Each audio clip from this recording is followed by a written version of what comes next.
Hey everyone, welcome to another GVG discussion. I'm your host, Steve Bowling, and I'm joined by my good friends and GVG co-founders, Ash Paulson and Derrick Bittner. And today, we're finally going to be talking about the new Mortal Kombat movie. I know it's been a couple of weeks since it came out, but we all had to find time to watch it.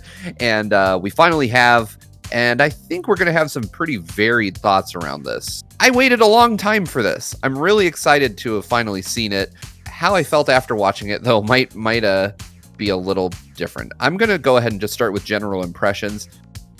Ash, what did you think of the new Mortal Kombat movie? You know, I thought it was fun. To kind of give a little context, my wife is a huge Mortal Kombat fan. She just has always loved the series and just kind of its whole vibe and just it's just over the top goofiness and camp, and so we watched it together for sure. She loves the original Mortal Kombat movie, as do I, despite its problems. And, we enjoyed this new reboot. Story-wise, it was a mess. It was an absolute mess. I think it was a huge mistake to anchor the movie around an original character, or maybe at least specifically this original character, Cole. But that said, as much of a mess as the story was, I loved a lot of the effects. I thought a lot of the fight scenes were great, despite there being a lot of cuts in some of them. And the fatalities were awesome. So yes, I don't think it was awful or even bad. I enjoyed it, but lore wise, story wise, and I think character wise, I do still prefer the original '90s movie, despite its age showing in various ways. Yeah, I think that makes a lot of sense. I prefer the 90s movie as well. I agree that it shows its age, but I think that one of the strengths it has is that the 90s movie sticks with the core cast of Mortal Kombat characters, where everyone that's kind of key to the series almost feels like a side character thanks to the inclusion of Cole. But we'll get on that more in a sec. Derrick, you watched it more recently than either of us, so it's probably fresher in your mind. What was your take on the movie overall? I thought it was fine. The thing is, it's so hard. I'm so split on this because on one hand, there is an obvious amount of love in this movie. The people who made this love Mortal Kombat. There are so many references, whether in the background or just character pools or things they have in there that make it work. And sometimes it works in background elements. I've seen people note that the one thing that Kano tries to steal from Raiden's temple is the emblem of Quan Chi. So obviously they're setting that sort of stuff up. But whenever they went for the more obvious ones, because we had Finish Him in the original Mortal Kombat. Yeah. But now we got Fatality and Flawless Victory and all that. It's that's a little cheesy. I get you, but it's a little cheesy. not in the same way as the original. And I agree. Cole is fine. Honestly, I was waiting for him to be revealed as some other established character, just going under a different name. He was going to be the new Scorpion or something like that, just because of that whole lineage thing. Which, boy, that was telegraphed so quickly with that whole thing. As you guys said, there's some good moments. There's some fun characters, namely Kano. But I think the main problem with this movie is that it was designed kind of with a trilogy in mind. And that weakens it, because I've seen an interview with the director where they stated that they did view it as three movies: before the tournament, during the tournament, after the tournament. And that's a weird way to set things up, because, yeah, spoilers, there's no Mortal Kombat tournament in this. It's all trying to prevent the Mortal Kombat tournament so Outworld can just, win by default. And I don't know, it feels weird, feels kind of dumb. Yeah, I agree. I was expecting fully for us to see a Mortal Kombat tournament in a Mortal Kombat reboot. I have to say, though, and I'm just going to jump right into it, if there's a second movie, it needs to start with Cole getting killed. I hate him. I hate him. Yeah. I so do too. much. Yeah. I'm glad you just went ahead and said it, because I didn't want to be they're jumping on the Cole hate train, but I think we need to, or at least the two of us need to, because I thought he added nothing to that movie. And then when you finally gets his hero moment and he awakens his Arcana, and you find out what he can actually do. Big deal. He's got body armor and Tonfa. The fuck? To quote Kano. You're being incredibly what? charitable. When I saw it, and first off, for those of you that haven't watched the Mortal Kombat movie, spoilers ahead. We're going to be going deep. I mean, it's been long enough. I think it's easy to jump into agreed. it. But I'm just in case you don't want to get spoiled on the story, now might be the time to click out because I'm about to just break it down. Arcana are basically like special moves. That's what it boils down to. Everyone learns their signature special move. Kano gets his eye laser. Liu Kang has his fireballs. Sonya gets her rings, which are OP as hell. Yeah. Yeah. But Cole gets a shirt. He gets. I mean, it's weird that these are Arcanas because they introduce them as fireballs, laser eye. Okay, I can kind of get behind that. Controlling a hat, that's a little weird, but I'll take it. And then Jax gets his, and it's like your metal arms become even better metal arms. All right. Yeah. Like, how does that work? But whatever, it's a fantasy movie. You just kind of go with it, but it is one of those weird things where you see the metal arms form around him. It's like, okay. And then again, the same sort of thing with the suit of armor. It's like, oh, thanks. Yeah, and the weird part was, I mean, Cole, who is related to Scorpion, gets a suit of armor that only covers his upper half. You know, if I was fighting him, I would stop punching him in the chest and just cut his legs off. I mean, be like, well, problem solved. We'll talk about the perfect target for Johnny Cage's ball punch too. Yeah, that's true. And no Johnny Cage in this movie. Johnny Cage. Yeah, they did hint at him for the sequel, but it's honestly it will get a sequel. It did well enough in theaters and definitely. All that. Like I'm on the Wikipedia page here, and the budget was $55 million. The box office was $72.5, which is even more impressive considering it was during pandemic times, and how many films how many not open. So we're going to get that sequel. And I was actually talking to one of my best friends about this who had also seen the movie, and he had mentioned reading an interview that where they talked about the Johnny Cage being left out in favor of Cole because they didn't want to have another just white guy in the main cast. They wanted to go with a person of color, main hero, main character, which is honorable. I think that's great, but I don't know if that was the way to go about it. I appreciate the intention, and I'm not against that, obviously. I don't think any of us would be.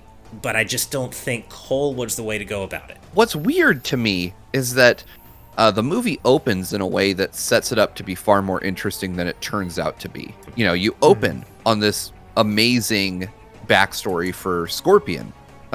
You see his family, you see his kid, and you see this brutal scene of Sub-Zero and his homies just killing Scorpion's entire family, setting up, the revenge plot that we all know from Mortal Kombat lore going all the way back to the first game. You could have just kept following Scorpion. Right. Yeah. I mean, talk about putting your best foot forward. That was just immediately like into it. You get this guy, boom, and then he's gone. And you just sort of set up Sub-Zero as this big thing. And then, of course, Scorpion comes back at the end. And it was like, I can, just with the explanations, like, I can control the powers of hell now. Oh, okay. That's like, right. Yeah. I don't know. If they want to make a Scorpion movie, they should have made a Scorpion movie. Agreed. I think that Cole, I don't want to spend too much time dumping on Cole. I think we all agree that he doesn't add a whole lot, but it just seems so weird to me that you had Scorpion right there, ready to go, and you could have had him join up with Earth's champions or something like that and help them out. He didn't. I don't think he needed to be saved for the final act.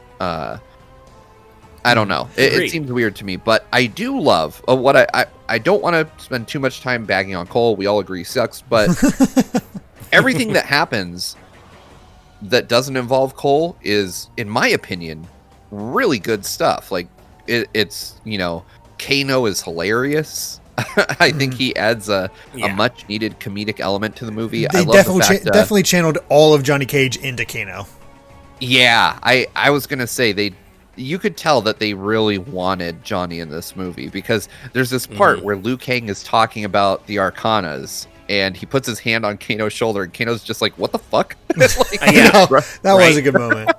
I would actually argue that if anything, they really channeled the original Mortal Kombat movie, Kano, and successfully did so. Like, that's kind of what I got out of it, was less. I mean, yeah, he does have a Johnny Cage aspect to him, I guess, but to me, it's just they doubled down on the portrayal of the OG movie Kano, and I thought that worked incredibly well. As we all know, that portrayal kind of informed the character's future portrayal in subsequent games, and then eventually this movie as well. And it's almost kind of become his iconic, just look and feel.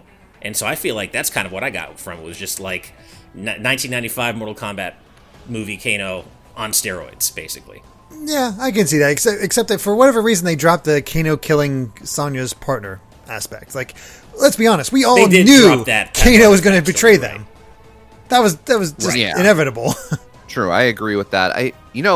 One thing that I really enjoyed, Kano, I agree, Ash, is probably more modeled after the original 90s Kano.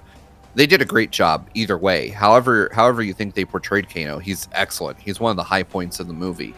Another high point of the movie that I personally was surprised by was the fatalities. The depiction of violence in this movie is holy crap.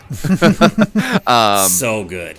Yeah, my wife, I think they did a good job of kind of balancing the kind of gut-wrenching nature of fatalities also with the comedic aspect of some of them. Even though they're really gross, right? They're designed to gross you out. Some of them are super funny. I particularly enjoyed the way they set up Kung Lao's fatality in the game, or not in the game, in the movie. They purposely go to great lengths to show how proud of this harpy Shang Tsung is. And he's talking about what a great creation she is. And then Kung Lao just surfs her into his hat. And he surfs her and he splits her in half as he's and I think that's a fatality maybe derived from the game. I know totally that he's had a few where he splits people on his hat. Yeah, there is definitely one. Like when you guys were telling me before I watched the movie that, why else would you have Kung Lao there?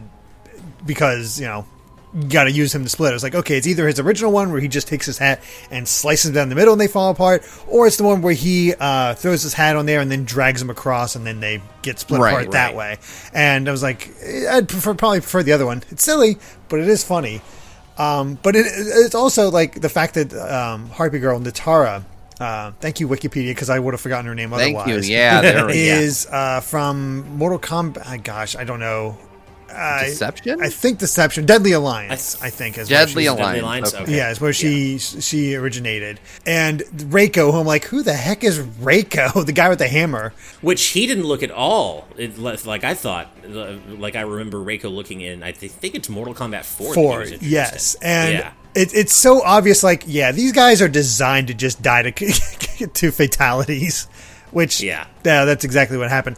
Did not expect them to have Melina with no katana. That was odd. That was weird to me as well. I kept thinking we were going to see Katana. I kept waiting for her to show up, and I was like, where's Katana?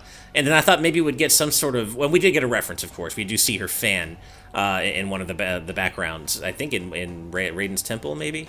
I'm not sure exactly where. We do see her fan. But I kept thinking at least the movie would hint to her being in the sequel... And nothing. And she's freaking Katana. Like, after Johnny Cage, I see Katana's absence as kind of like the most, like the weirdest, most egregious character absence in this movie. That's interesting, because I actually didn't think it was too out of place, because they didn't spend a ton of time focused on Outworld in this movie. And Katana is a denizen of Outworld. Sure. So with the idea that this is going to be a trilogy, I kind of expect to see her in the tournament-based movie, right? When that comes, because she didn't come until Mortal Kombat 2 when the games themselves went to Outworld. So I think I'm okay with it. I also think that her backstory is a little more convoluted than most other Mortal Kombat characters, so they would have to spend a significant amount of time explaining who she is and her motivations. I think it works better for that sequel, where you can sort of set up the power struggle between her and Shao Kahn. Exactly. Shao Kahn isn't really touched on in the movie. I mean, Shang Tsung is barely touched on. Let's be honest; he is a nothing presence in this. I think movie. the weird part of it for me is more that Melina's feature so heavy, and I kind of see them as almost like a package deal. They don't have to be. Katana has been playable in games where Melina hasn't, and I don't know if the opposite's true. So it's not, they don't have to come together. It is just weird to me that Melina, also being such a big part of Mortal Kombat 2, made it, but Katana didn't. But yeah, I mean, it didn't hurt I can almost expect Melina to come back. Yeah, she might actually. Clones and all possible. that. I have a feeling she might be back. Also, Melina is one of the most popular characters in all of Mortal Kombat for reasons. Right. Very pretty face. Love her smile. Yeah.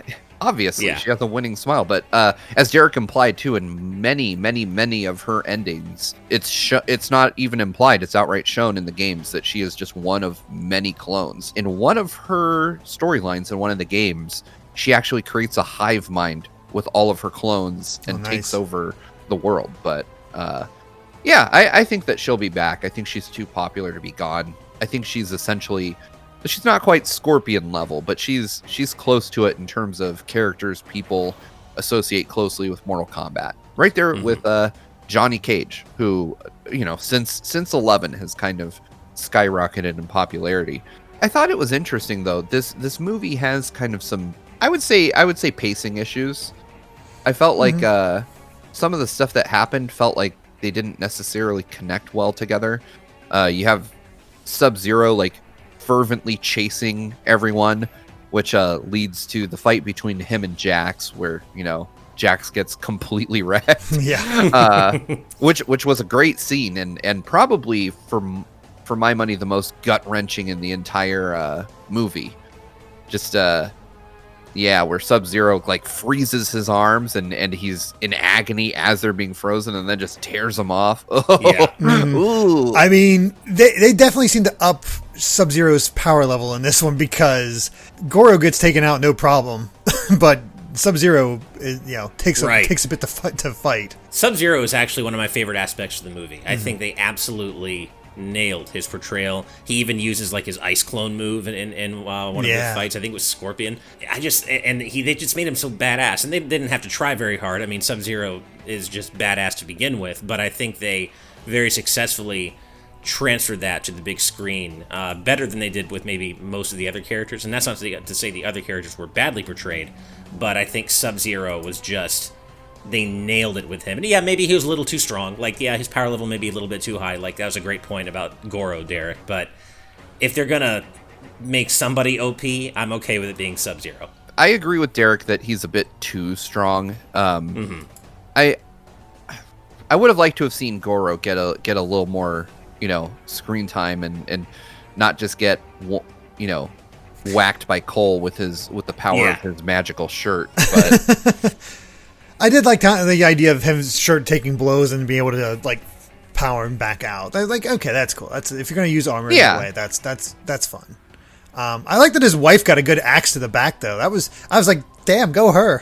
I was more invested in that, honestly. I thought it was weird that Goro was just in a barn. They're just it's fine. He went it seemed just strange to me. He had given up. He was out of the game, so to speak, and they're like, oh, let's just send Goro to tear his arms off anyway. But on that note, the whole thing with Sonya living in a trailer park was so weird to me.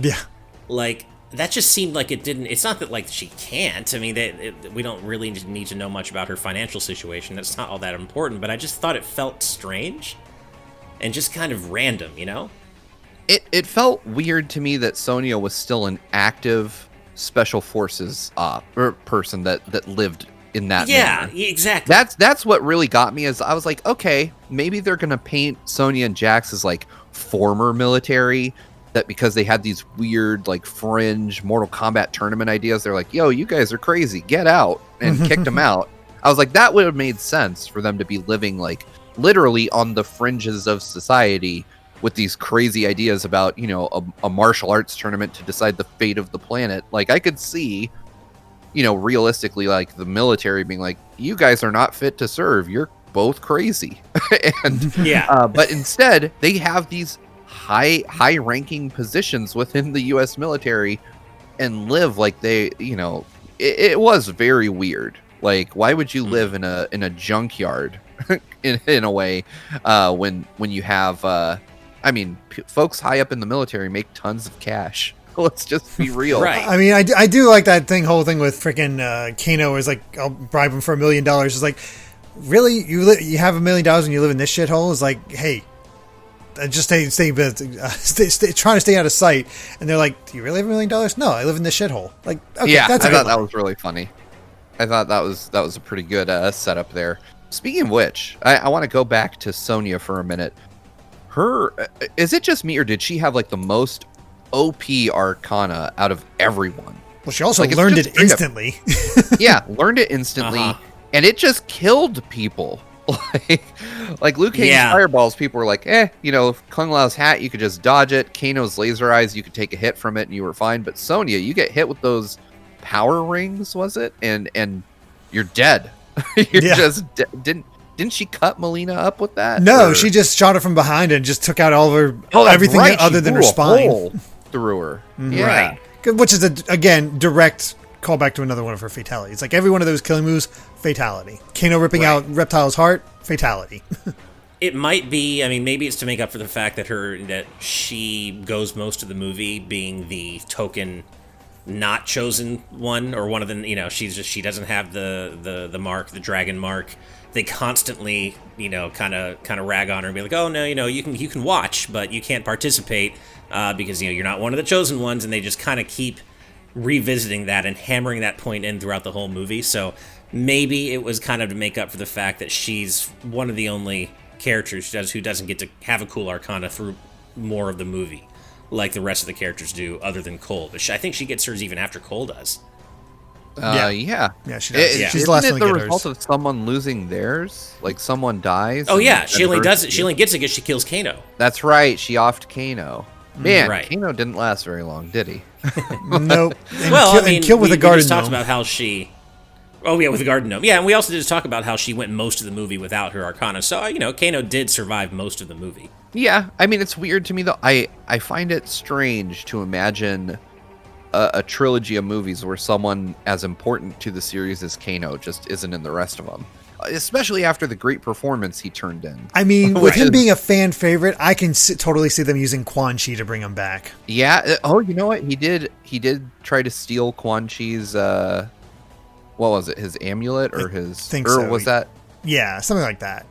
And Shang Tsung even says something directly along the lines of, toward the end of the movie, death is just another avenue or something, very, very much implying that resurrection and dead characters coming back is completely on the table. Mm-hmm. Yeah, and to be fair, that happens all throughout the Mortal Kombat games. I mean, Liu Kang died multiple times and is brought back. So it seemed for probably anybody you could live. Yeah, pretty much. I will say that the climax was kind of... I checked out almost a little bit, even though that's when all the action was happening, just because it felt so poorly.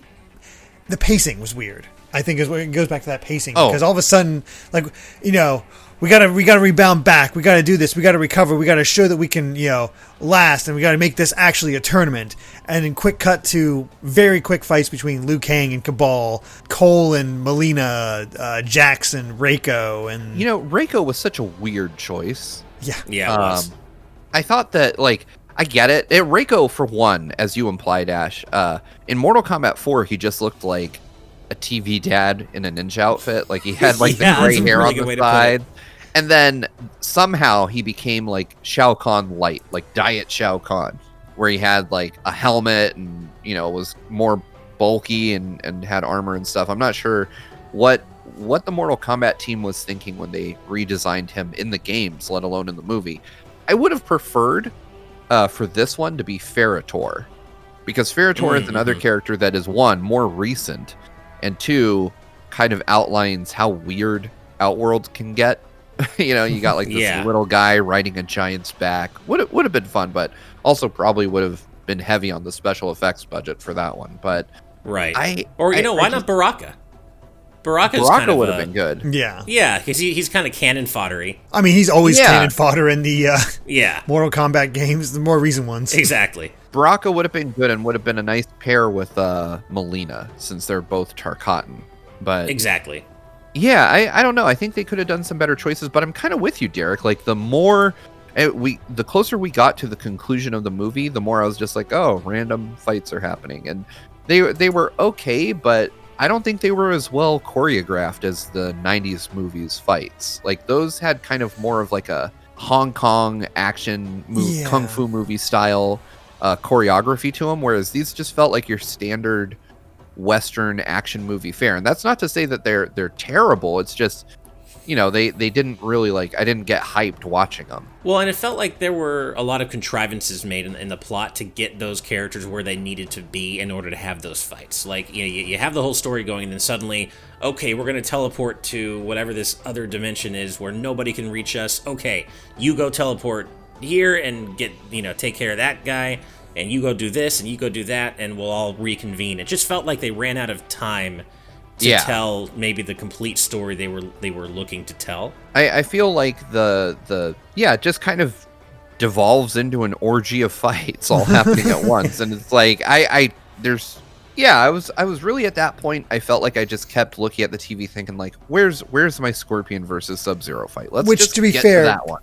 Is both of them are the best fights in the movie. Yes. Yeah, just absolutely. I would say those are the standouts, because my favorite fight of the original Mortal Kombat movie was Liu Kang versus Reptile.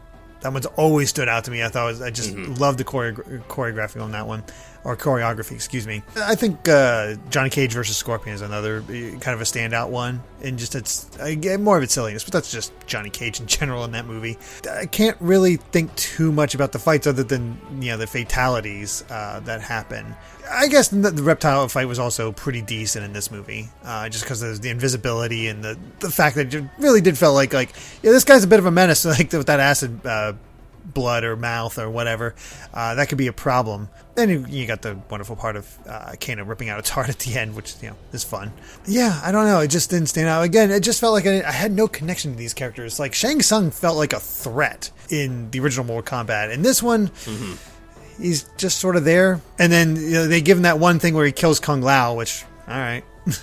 Yeah, I was actually going to bring him up specifically because I don't know about you guys, but for me, I would say the biggest disappointments in the main cast for me, and I think my wife as well, were Shang Tsung and Liu Kang. And I don't want to disparage their actors.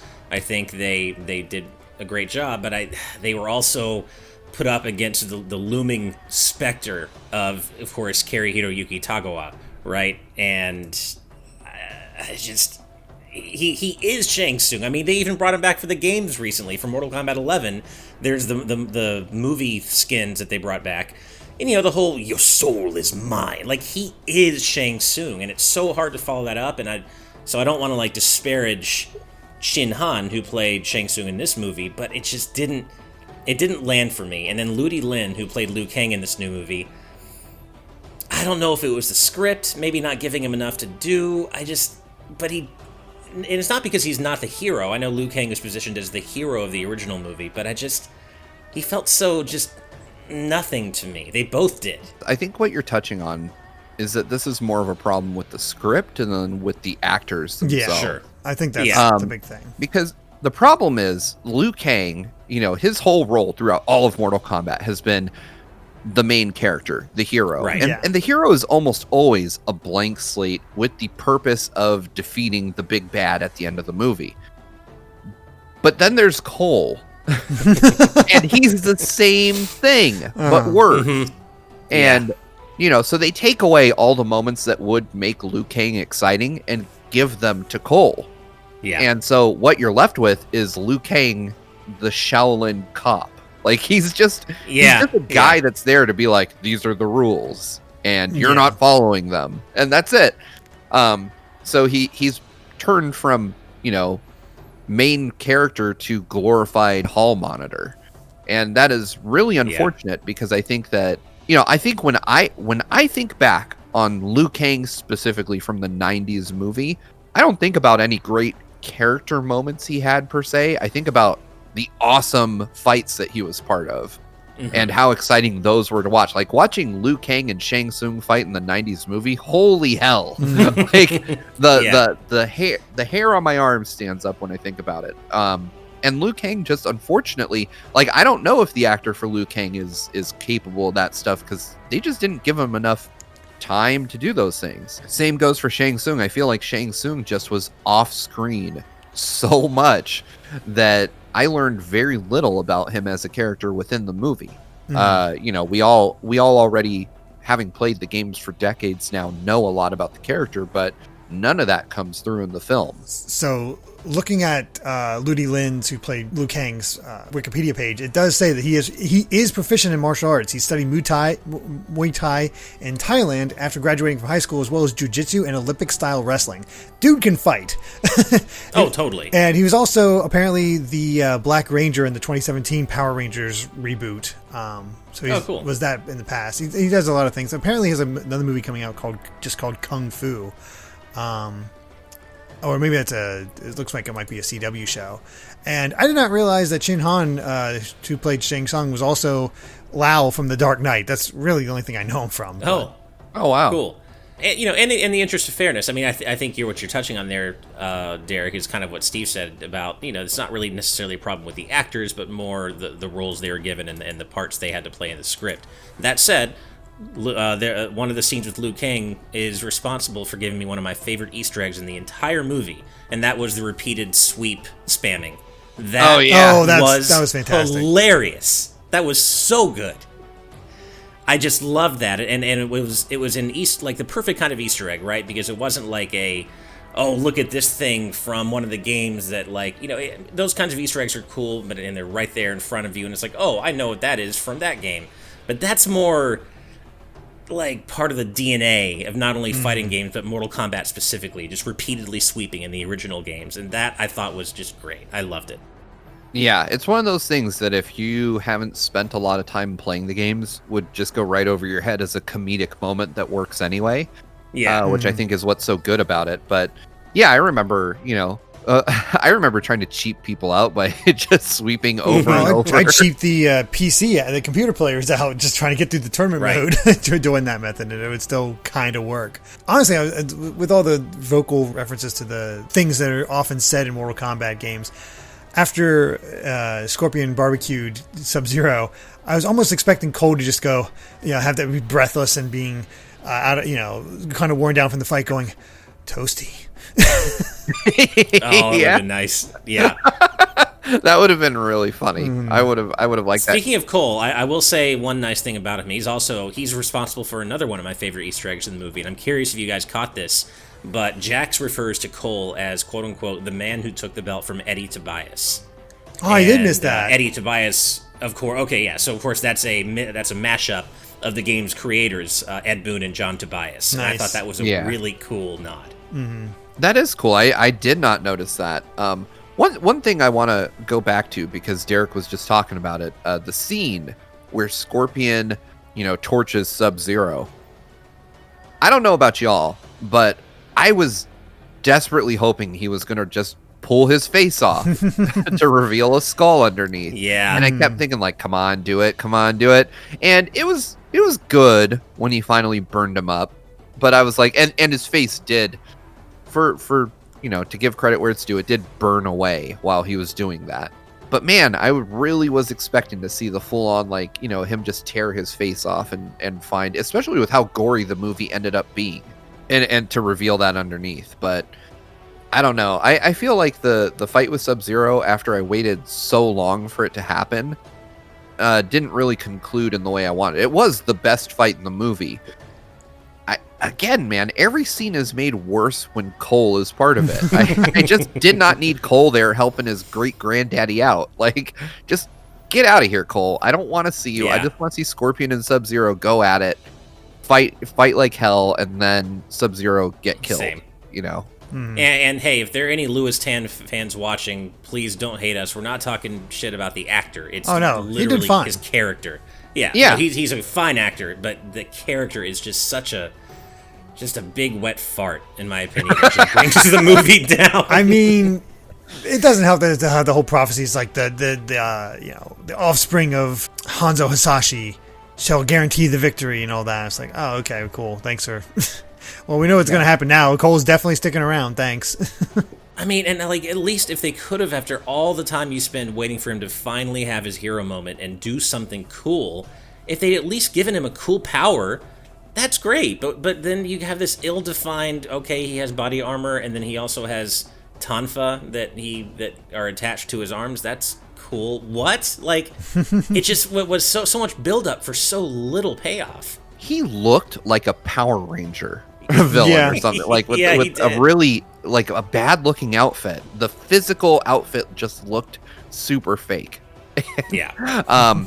It's an interesting thing you mentioned though. I'm glad you brought that up because I was thinking about that like the whole time. I was like, okay, Cole's gonna get an Arcana too. And I was like, what's it gonna be though? He's having so much trouble manifesting it, it's so hard for him to figure it out. And I was like, it's gotta be that he somehow like is possessed by Scorpion and becomes Scorpion. I was like, that would be cool. That would make Cole worth it. And I'm like, I'm waiting for Scorpion to come from hell and possess Cole, and then Cole is basically Scorpion's physical host. And then I'm like, that's what I thought too. It's a shirt. It's like, yeah. What? I've seen it mentioned, but I think it bears repeating because I do agree with it. And when somebody actually said it, what makes it tough to make a really good Mortal Kombat movie now? It's because the games tell their own really good stories. Mortal Kombat 9, 10, and 11, really good set of like stories. Like tells like as you'd expect. It's not like the typical story mode where you're wondering, you get this ending and you kind of get this ending and kind of fill in the gaps and okay, this is what actually happened in the canon ending for the next game. No, 9, 10, and 11 tell a complete story and keep you invested in these characters. Give them time to breathe and do something more with it. And I think that's kind of makes a movie less necessary compared to others. I don't know. Yeah. I can see what you mean. I mean, I think the movie's definitely trying to do its own thing, but compared to what is traditionally fighting games don't traditionally have great stories, but Mortal Kombat bucks that trend by actually really having an engaging, interesting story that continues from game to game, and I think any movie would be facing an uphill battle trying to compete with that in the span of 2 hours. I think that like Derrick said, the Mortal Kombat games have excellent stories. I enjoy them a lot, which is something I can't say for most fighting games. But I agree that there's still room for a movie, and I think that it can be done well. Like we've all said, we all love the 90s movie, cheesiness and all. And I think that's a testament to the fact that you can create a compelling story outside of what NetherRealm themselves are doing. Although, to further underline Derrick's point, the stories in the games weren't nearly as good then as they are now. No. Very true. Mortal Kombat 3 was around at the time, and I don't remember that being held up for its narrative qualities. But right. Yeah, I would say that there's room for it. I think that as we kind of close in on wrapping this up, I think if I were in charge, if I was writing this movie, one, I don't think it's so bad that it's unwatchable. I would definitely not even call it a bad movie. I just think that it's disappointing in a few ways, but there's still some moments that are great. Mm-hmm. And if you totally agree. Mortal Kombat already, I think it's a good movie for you to watch. If you don't, probably skip it because you're not. This is not the movie that'll make you fall in love with Mortal Kombat. But if I were writing this movie, I would probably focus more on the rivalry between Scorpion and Sub-Zero than on Cole. I would get rid of Cole. I would basically replace Cole with Liu Kang. I would do a lot more work to inform the viewer on why Shang Tsung is a bad guy. Like, what makes him evil beyond wanting to take over Earth, why is this a guy we should worry about? I wouldn't kill Kano. That would be, I wouldn't kill him. I just give Sonya her powers from the outset and never, I wouldn't mess with the idea of Kano being a good guy. Because I think most people going in look at Kano and go, yeah, that's a bad guy. He's going to screw you. So just let him be bad from the start. But other than that, I that sounds like a lot of changes. But overall, I did still have fun watching this movie. Ash, let me throw it to you because you're probably the one with the most writing and editing experience out of all of us. How would you change this movie if you were in the director's chair? Well, first of all, I completely agree. I'd get rid of Cole immediately. That's the first thing I would do. And yes, I think I would replace Cole with Liu Kang and focus more in on the characters that people are coming to see this movie for in the first place, right? They're not coming to see Cole Young or other original characters. They're coming to see these characters they've been playing as in the games forever by this point, right? So certainly I would get rid of Cole.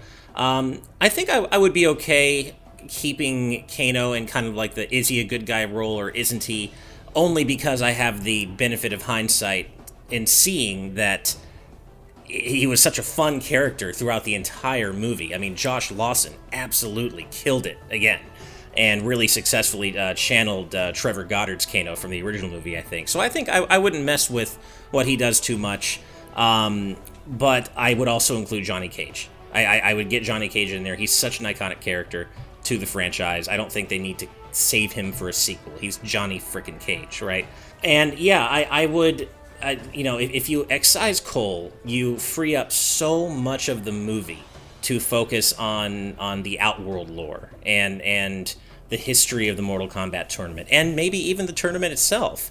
I don't think I would have set it up as a trilogy. I think I would have tried to tell the story that I thought people wanted to see in the first movie, maybe the only movie depending on how it did, but just assuming that if this is the only shot I get, I want to have viewers see the story that they want to see, which is a Mortal Kombat tournament and everything that implies, and you just don't get that in this movie. So I think it all starts, again, I hate to just keep, I feel bad like we're just piling up on the guy, but I think it all starts with getting rid of Cole. And that frees up so much of the rest of the movie to focus on things that people care about, like the Mortal Kombat tournament, like Shang Tsung. Maybe get Shao Kahn in there, give Goro more screen time. Just give more time and space for these characters that we already know and love to breathe, and not spend more than half the movie following this new guy who ends up having a really shitty power in the end anyway. So yeah, I think that's kind of in the realm of what I would do. Nice. All right, Derrick, closing it out, I'm throwing it to you. What changes would you make if you were in charge of this movie? Well, let's say I'm going to keep to their original vision of this trilogy where it's before the tournament and Shang Tsung's trying to mess it up. That way it's not like a whole rewrite type thing. But yeah, dropping Cole and that backstory that Liu Kang tells about him and Kung Lao really works, I think. It kind of gives his motivation. Show that. Show, from the Liu Kang's perspective, that whole thing. See them being kind of raised by Raiden, or at least have that guidance by Raiden as Shaolin monks, and build up that bond. That way Kung Lao's death actually means something when they pull that trigger. Have Kung Lao sacrifice himself to save Liu Kang in the same way he sacrificed himself to save Cole. All of a sudden it means a lot more that Kung Lao's doing this. I think that would help a lot. And then have the two of them going around the world, gathering up the other fighters. You can see how, like, you can have another character, that lesser known character, to have the fight Sonya and Jax, and Jax get the kill so he can get the Arcana, and that way you have another character and they're like, what the heck is all this? And then Liu Kang is like, oh, I was going for this guy, but now I got you. So here's what's all going on, or that sort of thing. There's ways to just sort of tweak it, but with the focus going to Liu Kang, it makes it harder to work in the whole intro with Scorpion.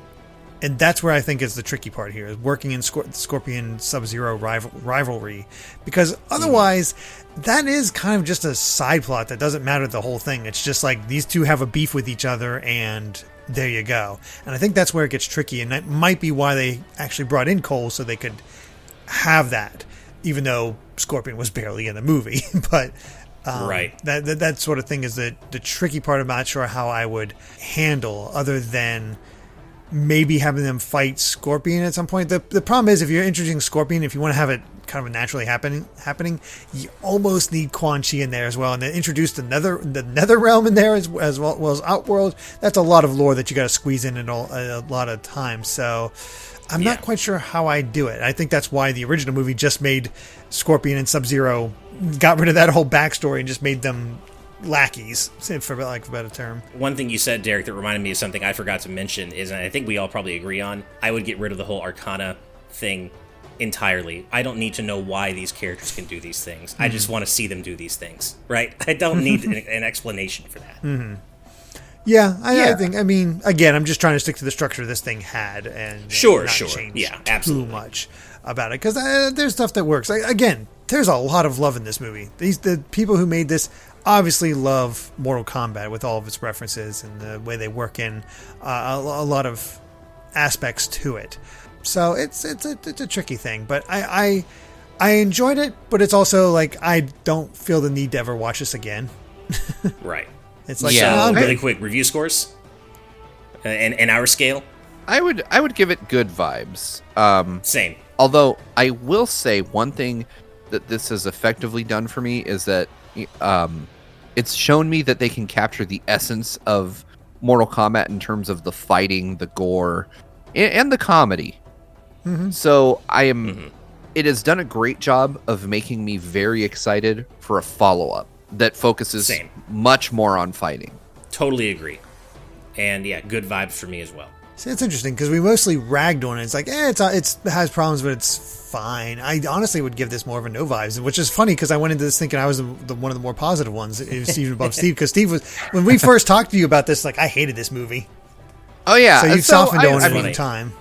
Yeah, I've definitely softened on it. I hate Cole. Cole is misery. Yeah, Cole is a misery. I hate him. Me too. But the other characters, specifically Kano, do a great Peerless. job of kind of lifting this movie up. And, like I said, the fights and the fatalities, which to me are the core essence of Mortal Kombat, are executed pretty well, especially the fatalities. I think they did a great job with those. So, yeah. And that's core with a K, by the way. yeah, obviously. Yeah. But I would say it does a good job of hyping me up and getting me ready for more of a fight-focused film. But yeah, I didn't hate my time watching it. I just kept thinking, like, why is Cole here?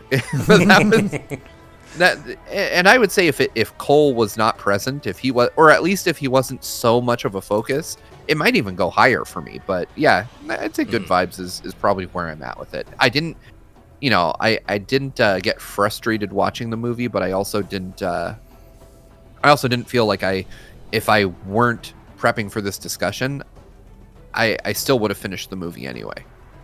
And I think where I get to know vibes is where I'm indifferent as to whether it's on or not. Like, I would just be like, yeah, I'm going to get up and walk away. Yeah, see, no vibes to me is more like I didn't hate it, but I also didn't love it, so it's just sort of there. And that's kind of where I fall on totally this. Fair. It's like I didn't hate it. There's parts I liked, but it's also overall it's just sort of like it was like, yeah, I'm watching this.